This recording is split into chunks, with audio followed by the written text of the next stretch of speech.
Assalamualaikum warahmatullahi wabarakatuh.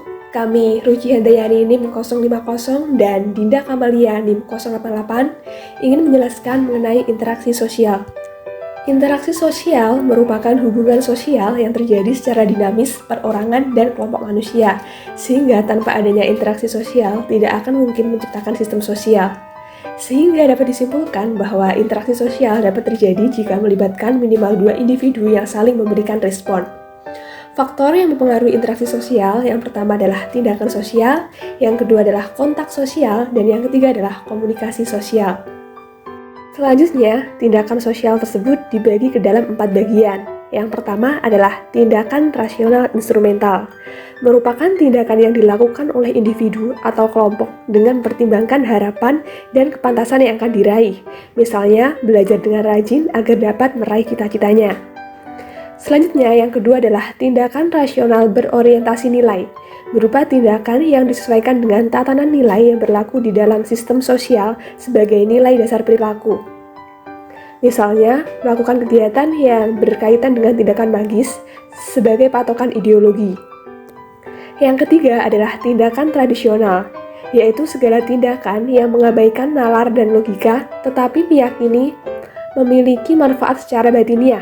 Misalnya, tata cara melakukan upacara tradisional yang berkaitan dengan gejala alam. Dan yang terakhir adalah tindakan afektif, yaitu tindakan yang diwujudkan dengan perasaan atau kekuatan emosi.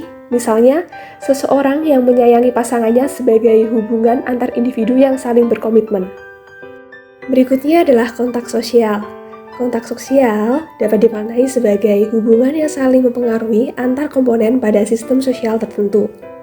Kontak sosial dibedakan berdasarkan dua bagian. Yang pertama, berdasarkan hubungan pihak yang melakukan kontak sosial, dan yang kedua adalah berdasarkan cara berinteraksi. Berdasarkan hubungan pihak yang melakukan kontak sosial dibagi ke dalam dua bagian. Yang pertama adalah kontak langsung, yaitu menyampaikan gagasan secara langsung tanpa perantara, dan yang kedua adalah kontak tidak langsung, yaitu menyampaikan segala bentuk komunikasi melalui perantara pihak ketiga. Selanjutnya, berdasarkan cara berinteraksinya, kontak sosial dibagi menjadi dua juga. Yang pertama adalah kontak primer, artinya hubungan yang tidak melibatkan pihak ketiga dalam satu waktu dan tempat yang sama. Dan yang kedua adalah kontak sekunder, artinya hubungan yang melibatkan pihak ketiga pada waktu dan tempat yang tidak bersamaan. Faktor yang mempengaruhi interaksi sosial selanjutnya adalah komunikasi sosial, yaitu pemberian informasi yang menyebabkan terjadinya hubungan yang memiliki tujuan. Dalam hal ini, komunikasi sosial dibagi ke dalam dua bagian. Yang pertama adalah interaksi yang melibatkan perilaku, dan yang kedua adalah interaksi yang melihat sudut pandang pada proses terjadinya.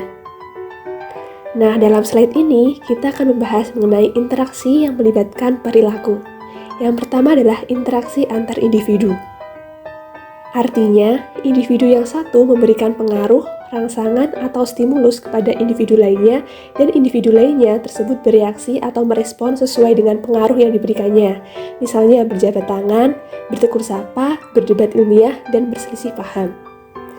Selanjutnya, yang kedua adalah interaksi antara individu dan kelompok, yaitu bentuk interaksi dengan melibatkan individu dan kelompok di sisi lainnya, misalnya orasi yang dilakukan oleh seseorang di depan publik, atau nasihat kepala sekolah pada saat pelepasan siswa, sehingga pada saat kasus tersebut akan tampak kepentingan yang terkandung di dalamnya.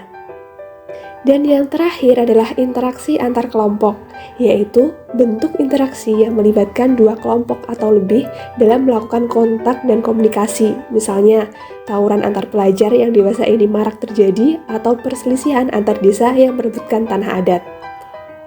Nah, slide berikutnya membahas mengenai interaksi yang melibatkan sudut pandang pada proses terjadinya. Interaksi tersebut terdiri dari 6 jenis.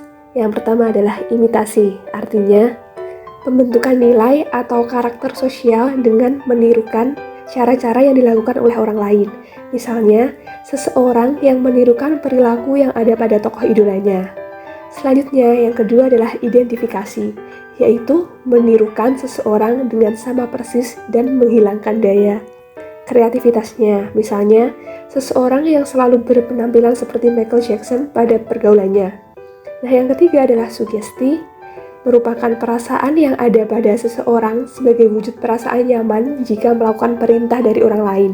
Misalnya, mengikuti anjuran dukun untuk dapat lulus ujian dengan melakukan tindakan yang tidak masuk akal. Yang keempat adalah motivasi, merupakan bentuk dorongan untuk melakukan tindakan yang lebih baik dan dikaitkan dengan etos. Misalnya, pekerjaan rumah yang diberikan guru sosiologi yang selalu dikerjakan dengan tepat waktu. Nah, yang kelima, selanjutnya adalah simpati, merupakan perasaan yang tertanam untuk selalu memberikan yang terbaik untuk orang lain sebagai wujud tanggung jawab. Misalnya, kekaguman terhadap gadis pujaan yang terungkap secara nyata. Dan yang terakhir adalah empati, merupakan perilaku peduli terhadap orang lain dan diikuti dengan tindakan sebagai wujud kepeduliannya tersebut. Misalnya, selalu memberikan masukan kepada teman yang sedang tertimpa masalah. Nah, slide berikutnya sekaligus sebagai slide penutup menjelaskan mengenai beberapa faktor yang dapat mendorong dan menghambat pada pola keteraturan sosial. Faktor pendorong tersebut antara lain kerjasama atau cooperation, artinya hubungan yang saling menguntungkan antara pihak yang melakukan interaksi sehingga akan terwujud sistem yang sinergis. Dan selanjutnya adalah akomodasi, artinya segala sesuatu yang berkaitan dengan tatanan yang harus dipersiapkan agar interaksi dapat berjalan sesuai dengan harapan masyarakat. Selanjutnya, faktor penghambat terjadinya pola keteraturan sosial adalah persaingan atau kompetisi, merupakan cara yang ditempuh untuk meraih sesuatu, sedangkan di sisi lain, seseorang juga memiliki keinginan yang sama. Selanjutnya, yang kedua adalah kontravensi. Hal tersebut akan muncul jika konflik dalam masyarakat mereda. Dan yang terakhir adalah konflik, sebagai bentuk perselisihan yang melibatkan beberapa komponen dan muncul dalam masyarakat karena mempermasalahkan pandangan. Nah, sekian penjelasan mengenai interaksi sosial yang dapat kami sampaikan. Terima kasih, semoga materi tersebut dapat bermanfaat. Wassalamualaikum warahmatullahi wabarakatuh.